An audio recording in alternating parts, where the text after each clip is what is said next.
Hello and welcome to another episode of Tubarks Tales, My Adventures in Learning. I'm your learning guide, Stan Scrabbit. This has been another great week of learning, and in this episode of Tubarks Tales, I'm going to show you some advanced features in Google Search, and also introduce you to 3 new apps that I think are going to become some of my favorites. So first we're going to start off with these, basically this Google Search. I found this article, Tips for Journalists Using Google Search, and it had a number of great ideas for using Google Search that I just want to share with you. And I'll share this article with you that you can follow along. But first, let's start with just a search. One of the features that we have, say I'm doing a search on informal learning, which I do quite a bit. But I want to do it just a little different. I want to do a search for images. And so here it brings up a number of images that I can look for. If you look at the search tools, you can start narrowing this down by different properties. So for example, usage rights, that they give label for reuse with modification or label for reuse, non-commercial use. But these are basically Creative Commons abilities. So if it's labeled for reuse, these are files that have already given permission for reuse. But maybe more specifically, and this is what I thought was cool about the article, is that you have the ability to look at color. So you can maybe look for something that's blue, and it will narrow that scope for label for reuse and just focusing on things that have blue. Or perhaps that you're looking for something red. And so where the prominent color is red, it will do that. You can also change the size. If you are looking for something that's medium size, it will further reduce this. If you're looking for something within the past week, unfortunately we didn't have any. The one I want to point out was the color, and I thought this was kind of pretty cool. So you can see how it just changes colors. So while searching for images, one of the things that you may want to do is you have this image that you're using, and you want to find maybe similar images, or you want to find you've seen that image before. So what you could possibly do is search on an image. So I can take an image from one of my folders and drag it and drop it. So now it's going to go ahead and do a search just based on that image. So it's uploading the file, and here in a second we will have the results of that. And so sure enough, here's this photo. It's found on the Civil Air Patrol site. But what it also does is it will go ahead and find other similar photos. Sometimes, having a train instead of a group of people, probably not the same, but it kind of gives you an idea.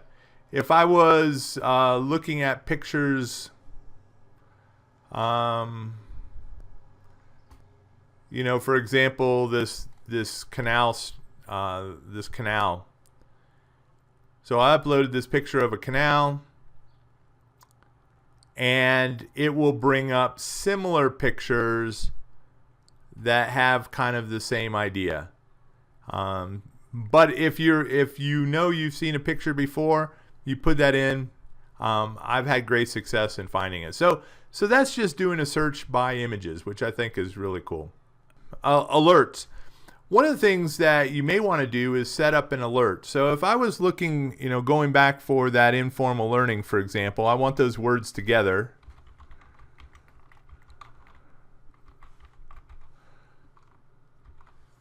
And I could create an alert. And so here I show the options. How often do I want this? Give it to me once a week, perhaps. Automatic sources, or maybe I'm just looking for things that are happening just in the news related to informal learning. I'll take English as a language, anywhere in the world, best results, and then have it send to me. And then I can create this alert, and anytime that phrase informal learning comes up, it will automatically be sent to me, which is just a tremendously nice feature.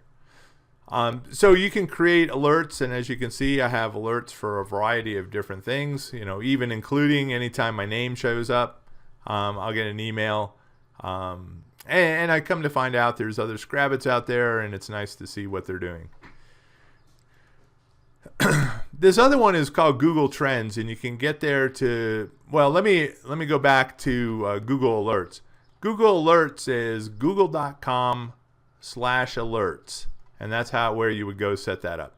Google Trends is google.com/trends, and that's where you would find Google Trends. So as you can see, unfortunately, they're talking about Malaysian Airlines and that tragedy. And what's trending now, I can select that, and it will come in and show me what the hot searches are right now. And there's a lot of folks are doing searches on different things. I can look at the top charts, and so this shows what is trending in different areas for athletics or baseball players, or what books are out there. So you can look at that. You can narrow the scope down and look at, for example, business politics, and narrow who's trending one way or another there. Entertainment or lifestyles, nature and science. So you can see what's going on there. You also have the ability to explore, which is kind of nice. So you can put in, various terms. If, I can put in YouTube as one search term, and, you'll be able to see the interest of that search term over time as it increases, and perhaps United States. Throw in the President of the United States, and that wasn't a good example because they're not trending together. How about dogs?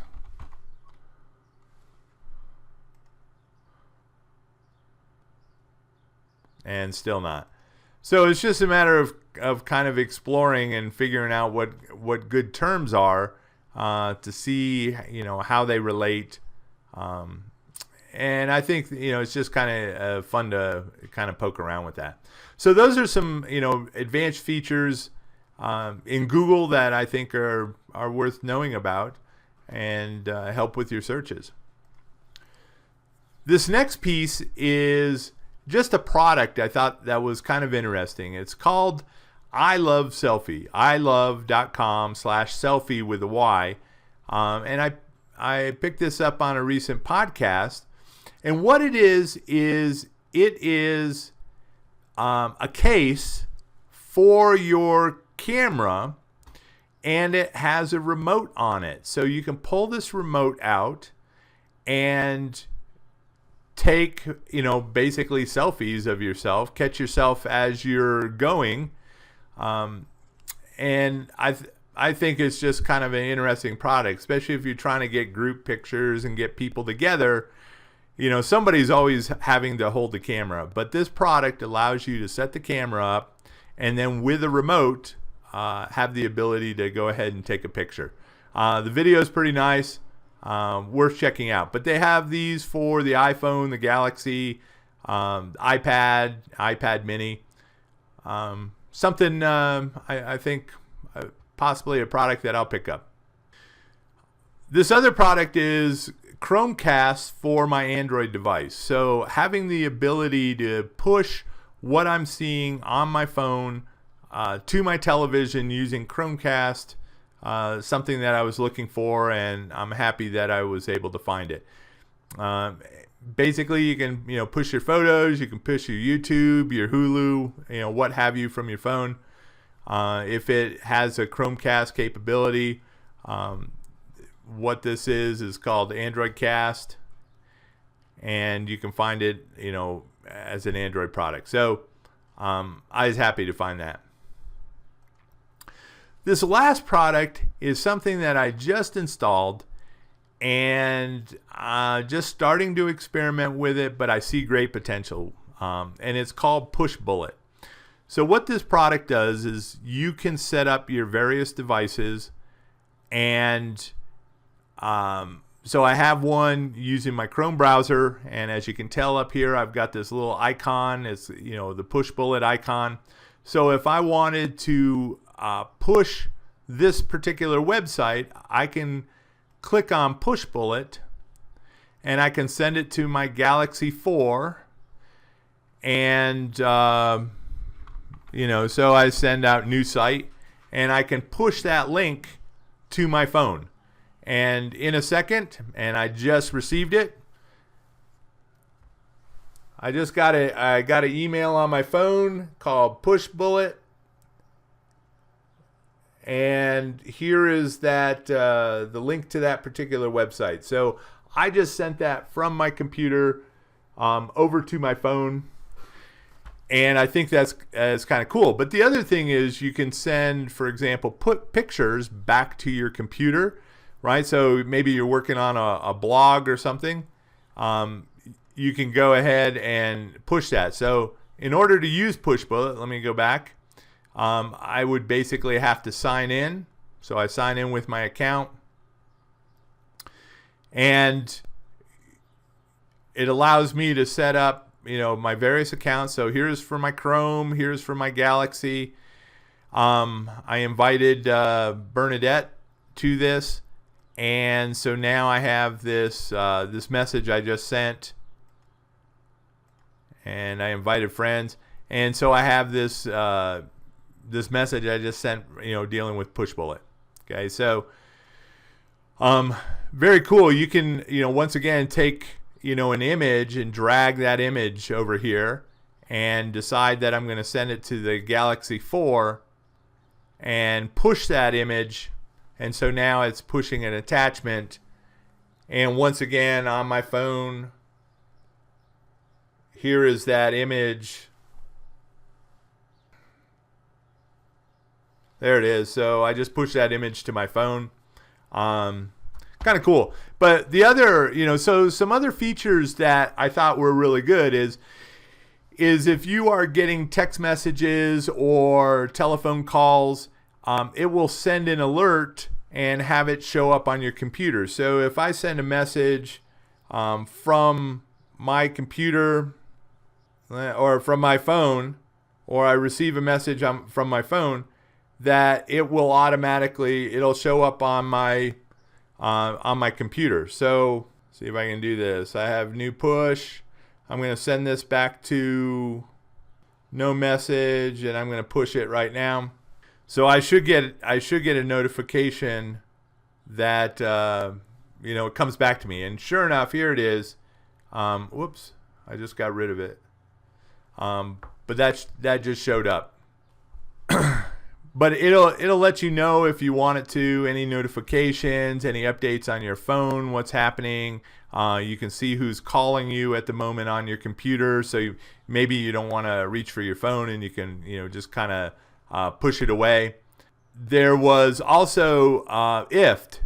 So if this, then that, and you can set up a variety of different things. If you know you want in-game, you know, scores, you can have it sent to Pushbullets. If friends check in nearby, you can do that. If it's a certain time, you can send up, you know, birthdays. If the weather changes, you can do that. If you get a new RSS feed for, you know, a blog you're following, you can have that sent. So just all kinds of recipes already set up for this program. So those are some reasons why I'm in favor of this.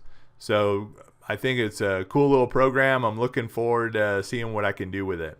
Hey, and that's this week's Adventures in Tubarks Tales. I thought some cool stuff. So we will catch you next week.